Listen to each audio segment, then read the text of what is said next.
The basement was cold enough to turn breath into smoke. Park Seyeon sat bound to a steel chair in the underground room beneath one of Seoul's most expensive restaurants. The irony of that wasn't lost on her. A restaurant owner held captive beneath someone else's kitchen.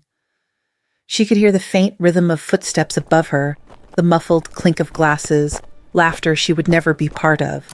She had spent the last 3 years of her life building something warm and alive, a place where people came to eat and forget their problems. Now here she was, zip-tied to a chair in the dark, wondering if she had ever truly understood the world her brother lived in. She didn't scream. She had already cycled through that instinct and released it. Screaming wouldn't help, thinking would. She tilted her head and began to study the room. One steel door, 2 guards outside. She had counted their footsteps. A single flickering fluorescent light overhead. A drain in the center of the floor that told her this room had been used for things she didn't want to think about.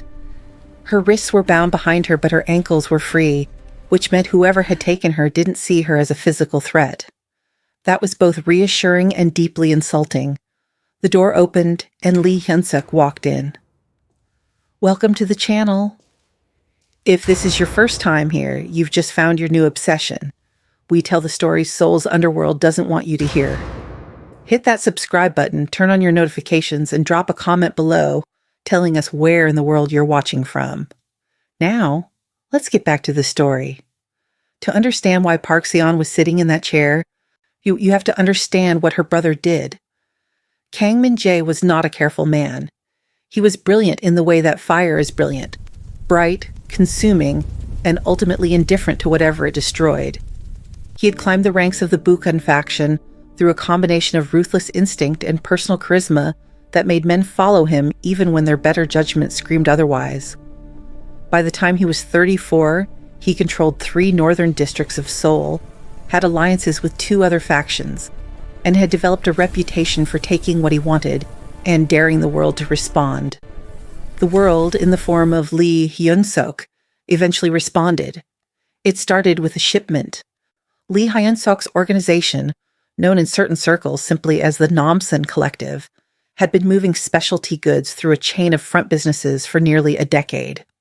High-value imports, pharmaceutical-grade materials, equipment that certain parties paid extraordinary sums to acquire quietly.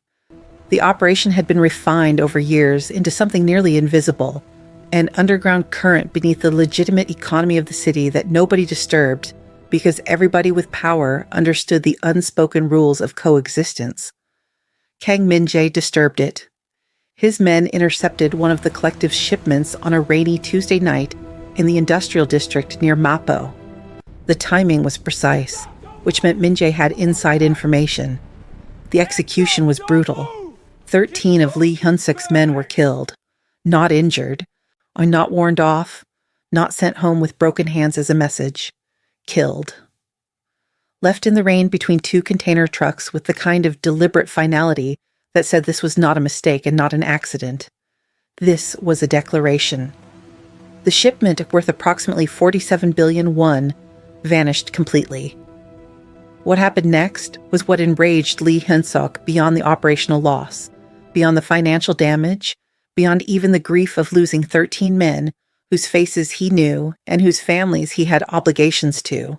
What happened next was that Kang Minjae threw a party, not a quiet private celebration, a party, in one of Hongdae's most visible rooftop venues, with 200 guests and enough champagne to fill the Han River.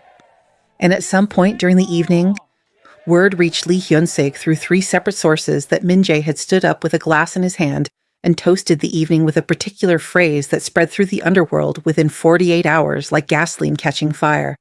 There is nothing Lee Hyunseok can do. 5 words. Spoken loudly, deliberately, to a room full of witnesses. A message wrapped in a celebration, designed not just to steal, but to humiliate. To tell every faction in Seoul that the Namsan Collective could be robbed blind, and the man at its head could be mocked openly without consequence. Lee Hyunseok heard those words on a Wednesday morning. By Thursday evening, he had a plan. He would not go to war immediately. That was what Minjae expected, wanted even. A frontal confrontation that would let him use his alliances, his numbers, his familiarity with the northern terrain. Nay, Lee Hyunseok had not built the collective into what it was by being reactive. He was a patient man when patience served him. He would apply pressure, precise, personal pressure, and the most personal thing he knew about Kang Minjae was his sister. Park Seyeon had not spoken to her brother about his business in almost 2 years. She had made that decision with great deliberateness and some grief, because she loved Minjae in the complicated, exhausting way you love someone who is both your family and your greatest source of worry. When their father died, quietly, in a hospital in Seoul, 3 years after Seyeon had flown back from Texas to hold his hand, she had wept for 2 days and then stood up and said to her brother across their father's grave, "I will build something he would have been proud of. Please don't destroy it." Minjae had hugged her. He had meant well. He always meant well. It didn't change what he was. Seyeon had spent 6 years in the United States, 4 of them at the University of Texas at Austin studying business and hospitality management. She had gone because her father insisted. He was a self-made man who believed that education was the only inheritance worth leaving. And she had stayed because she discovered, somewhere between her 2nd year and her 3rd, that she genuinely loved the craft of feeding people.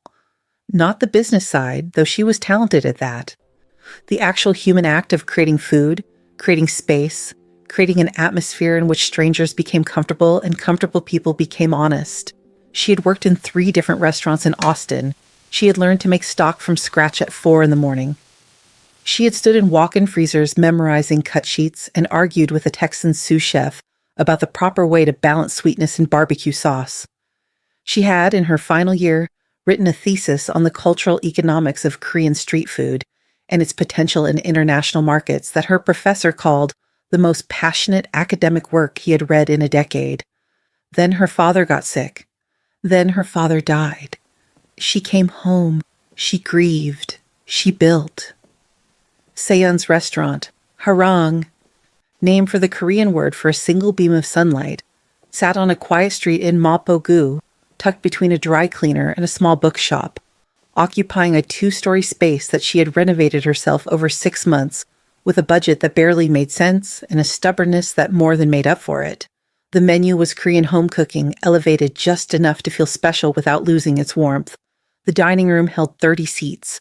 The wait list, within a year of opening, ran 3 weeks long. She had built something real, something her father would have loved. She closed the restaurant every night herself. It was a habit, a ritual. She would send her staff home, clean the kitchen with her own hands, turn off each light in sequence, and step out into the night street alone for the walk to her apartment 4 blocks away. It was her transition time, the decompression between the performance of hospitality and the privacy of herself. She had been doing exactly that on the night everything changed. She just hadn't known it yet. Lee Hyunseok arrived at the basement in charcoal gray. His suit was immaculate. Seyeon noticed that immediately, not because she was impressed, but because it told her something about him. A man who dressed this carefully for an interrogation was a man performing power, not simply exercising it. He needed to look like what he was. That suggested, somewhere beneath the performance, something more human. She filed that away. He sat across from her, reversed his chair, and looked at her for a long moment without speaking. His eyes were dark and entirely focused, the eyes of someone who had learned to read people the way she had learned to read a kitchen, quickly, accurately, without sentiment. "Park Seyeon," he said. "You already know my name," she replied. "So you know I run a restaurant, which means whatever you think my brother owes you, I can't pay it." "Your brother stole from me," he said simply. 47 billion won. 13 of my men. A pause. He threw a party. She absorbed that. She knew better than to apologize for Minjae. That would be dishonest, and he would see through it instantly. She knew better than to defend him. She couldn't, not in good conscience. So she said the only truthful thing she had. "I'm not my brother." "No," Lee Hyunseok agreed, "but you're the thing he cares about most in the world." His voice was even. No anger in it, which was somehow more unsettling than rage would have been. "I need him to understand that there are consequences. You're the consequence. You're going to hurt me. I haven't decided that yet. She looked at him directly. Then why are you here? Not to stare at me. Something in his expression shifted, too subtle to read fully, but she caught the edge of it. He was not expecting someone who talked back. He had prepared for fear. She was giving him something else, and it was recalibrating him in real time. To make a decision, he said. Make it then. He stood, walked to the door, stopped. You're either very brave, he said without turning around, or you don't understand how serious this is. I understand perfectly, she said. I just don't see the benefit of performing terror for you. It won't change anything. And it would embarrass me. He left. For 3 days, nothing happened. The guards brought food, someone left a blanket. The zip ties were replaced with a longer restraint that allowed her to walk to a small bathroom off the side of the room. She was being held, not tortured, and she wasn't sure whether to be relieved or more afraid, because in her experience, the men who kept you comfortable before making a decision were the most dangerous kind. They were the ones who could justify anything to themselves. On the third night, she heard something that broke the silence in a way that food and blankets couldn't explain. Shouting. Upstairs. Then a crash. Then the particular quality of silence that follows violence. Not peaceful silence, but pressurized silence, the kind where the air itself seems to be holding its breath. And then footsteps on the stairs, fast. Not the measured stride of guards doing rounds. The door opened and one of the men she'd seen before, young, scar across his knuckle, always stood to the left, looked at her with an expression she had never seen on him before. Fear. We need to move you, he said, now. What happened? Your brother found us. She felt something cold settle into her chest. Not relief. She knew Minjae well enough to know that found didn't mean rescued. It meant escalation. It meant that whatever careful line Lee Hyunseok had been walking, whatever calculation had kept her relatively unharmed for 3 days, had just been shattered. And men who lost their careful calculations became unpredictable. The guard grabbed her arm. She went. They moved through a back corridor she hadn't seen before, so concrete and bare pipe overhead, until they reached a different room, smaller, darker, with the particular cold of somewhere underground that even the building above hadn't touched. The guard locked the door. She sat in the dark and tried to think. Somewhere above her, her brother was probably killing people. Somewhere above her, Lee Hyunseok was probably discovering that having a hostage hadn't delivered the compliance he'd calculated. The mathematics of what happened next were not good for her. She pressed her back against the cold wall and breathed slowly and tried to remember the thing her father used to tell her when she was small and afraid of the dark. The dark is just a room you haven't learned yet. She started counting the things she knew. 1, she was alive. 2, she hadn't been harmed. 3, the guard had been afraid, which meant chaos above, and chaos created margins.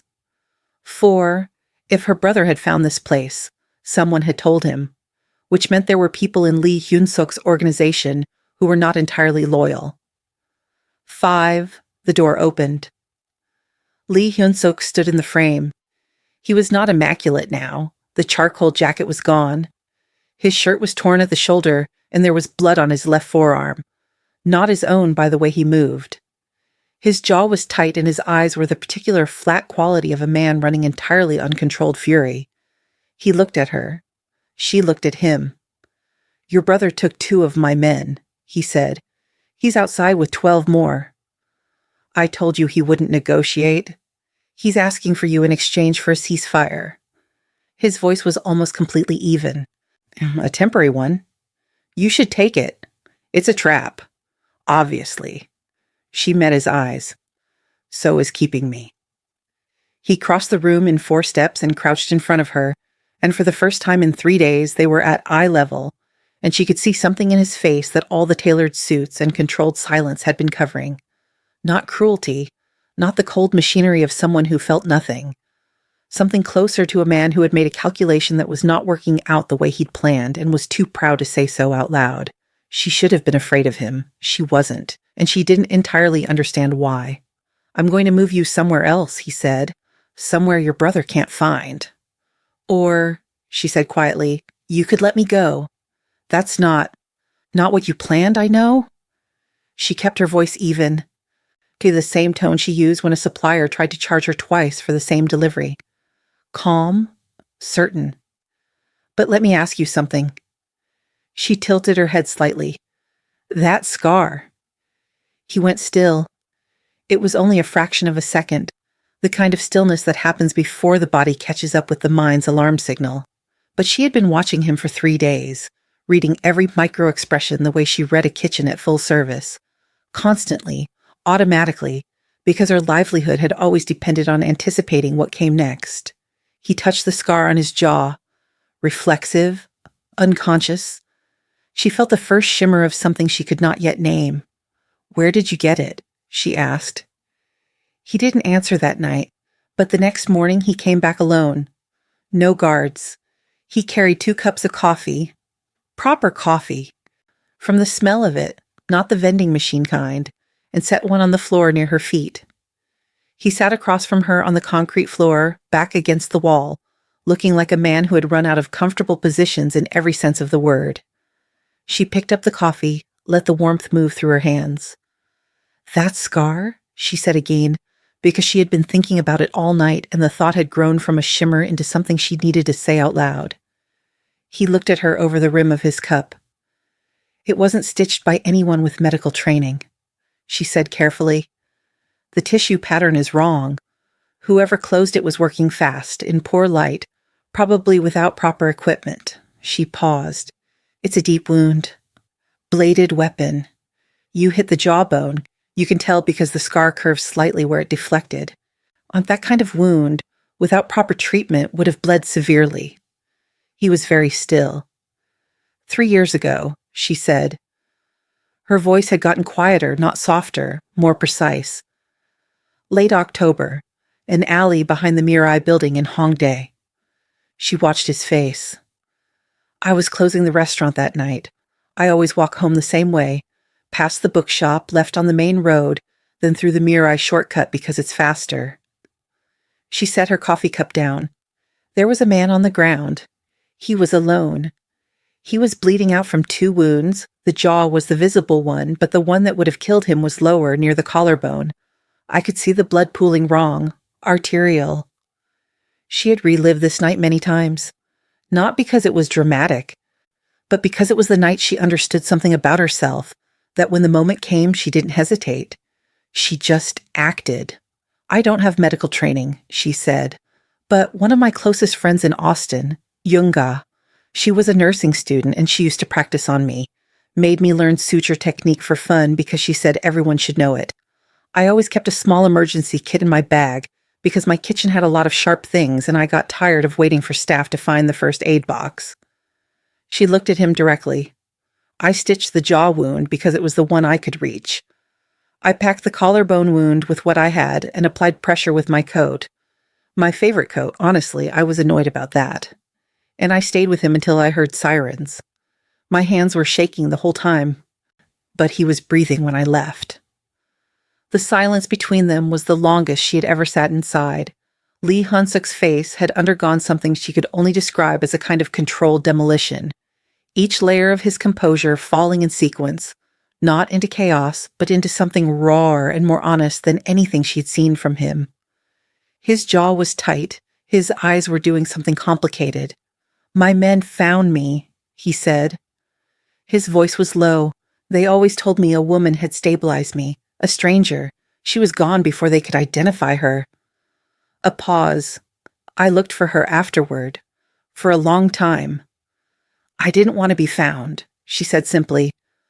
"I went home, washed your blood off my hands, threw away my coat, and opened the restaurant the next morning. I didn't think I'd saved anyone important. I thought I'd saved a man who'd gotten into a fight. You saved my life. I saved a stranger's life. I'd do it again." She met his eyes without flinching. "That's just who I am." He stood abruptly, walked to the corner of the room with his back to her, and she could see in the set of his shoulders the full weight of what he was processing. She gave him time. She was good at giving people time. The restaurant had taught her that. Some things you couldn't rush. Some reckonings needed room. When he turned back around, his face had rebuilt itself into something she hadn't seen before on him. Not authority, not controlled fury, something more difficult and more human. "My men took 13 lives," he said. "Your brother took 13 of mine." "I know. The people who died, they had families." His voice was flat but not cold. "I've been carrying that for weeks." "I know," she said again, "and you were going to be the answer, the lever, the thing that made it balance out." He looked at her. "And you're the person who kept me alive." She said nothing. She let the irony sit between them in full, undecorated sighs. "You built a restaurant?" he said suddenly. She blinked. "What?" "You came back from America. Your father died. And you built a restaurant." His voice had changed, quieter, almost wondering. "Harangue. I looked into you before we took you. I know what the name means. A single beam of sunlight." He paused. "That's not an accident." She felt something tighten in her chest that had nothing to do with fear. He loved morning light. He always said it was the most honest part of the day because it didn't perform. Lee Hyunseok was quiet for a moment. Then, what was on the menu the night we took you?" She stared at him. "What? What were you serving that night?" She almost laughed. The question was so absurd and so human that for a second the basement disappeared, and she was just a person being asked about her work. "Slow braised short rib," she said. "Doenjang jjigae with clam, a seasonal enamel plate with chrysanthemum leaf, and a dessert I'd been testing, persimmon sorbet with walnut crumble." He nodded slowly, as if this information was important, as if it mattered. "I'm going to get you home," he said. She studied him for a long moment. "My brother is outside." "I know. He'll try to kill you." "He'll try." His jaw tightened slightly. "But I'm going to get you home."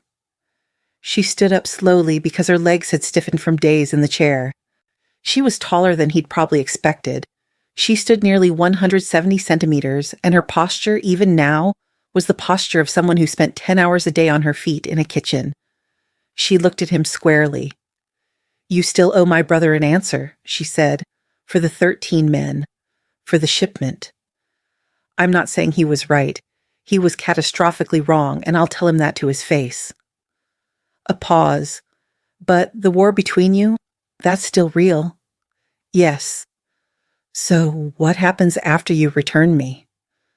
He looked at her for a long time, and she saw for the first time something in his face that wasn't calculation or fury or pride, something closer to the look of a man standing at a door he hadn't expected to find, trying to decide whether to walk through it. "I don't know yet," he said. It was the most honest thing he had said to her. "That's a start," she said.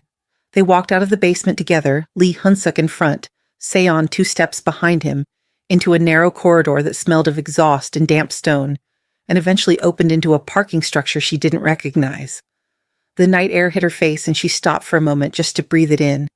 Cold and real and free. 2 of his men were waiting. They looked at her, then at him, with expressions she couldn't fully read. "Tell your men to stand down," Lee Hyunseok said into a phone. She assumed he was talking to whoever was managing the standoff with her brother. "I'm bringing her out. Anyone who fires answers to me personally." She could hear Minjae before she saw him, his voice, the particular timbre of his anger, which she had been hearing since childhood and knew as well as her own heartbeat. When she rounded the corner of the structure and he saw her, his face went through something complicated and total, the way faces do when fear becomes relief becomes a different kind of fear. He crossed the distance between them in 3 strides and pulled her into a hug so tight she felt her spine compress. "I'm fine," she said into his shoulder. "I'm fine. Let go. You're crushing me." He let go. He looked at her face, checking for damage. Then he looked over her shoulder at Lee Hyunseok, standing 10 meters back, and something changed in Minjae's face, the raw relief hardening back into the thing that lived below it. "Minjae," she said quietly. He looked at her. "Not tonight." Her voice was low and firm. "I need you to take me home. We will talk. You and I, alone, about everything. About what you did. About all of it. She held his gaze, but not tonight, not here. A long moment, his jaw worked. His hands were fists at his sides. Then, slowly, he nodded. She turned back to Lee Hyunseok. They looked at each other across 10 meters of cold parking structure air, and she thought about a rainy night 3 years ago, and a man bleeding on the ground, and her shaking hands, and the moment she had decided without deciding to stay. She thought about the kind of debt that couldn't be collected, only repaid. She thought about her father in morning light. She turned and walked away with her brother. Lee Hyunseok watched her go, and somewhere in the vast, complicated machinery of what he had built and what he had broken and what he still needed to answer for, something had shifted, quietly, permanently, the way the most significant changes always happen, not with a crash, with a recognition. Some debts change the person who holds them. The question was what he would do with that. And that, my friends, is where we leave it for today. But trust me when I say, this story is far from over. The war between Lee Hyunseok and Kang Minjae is still burning. The debt between a mafia boss and a restaurant owner is still uncollected. And the woman who saved a stranger's life in a dark alley without knowing who he was, she has her own reckoning coming. If this story hit differently for you, if you're already thinking about what happens next, then do me a favor. Hit that subscribe button right now so you don't miss the continuation. Share this with one person who loves a good Korean drama, because this is better than any drama. Drop a comment and tell me where in the world you're watching from, and tell me whose side you're on. Lee Hyunseok, the man who kidnapped the wrong woman, or Kang Minjae, the brother who stole, killed, and dared the world to react. I'll see you in the next one. Stay sharp, stay loyal, and never ever underestimate a woman who closes her own restaurant at midnight.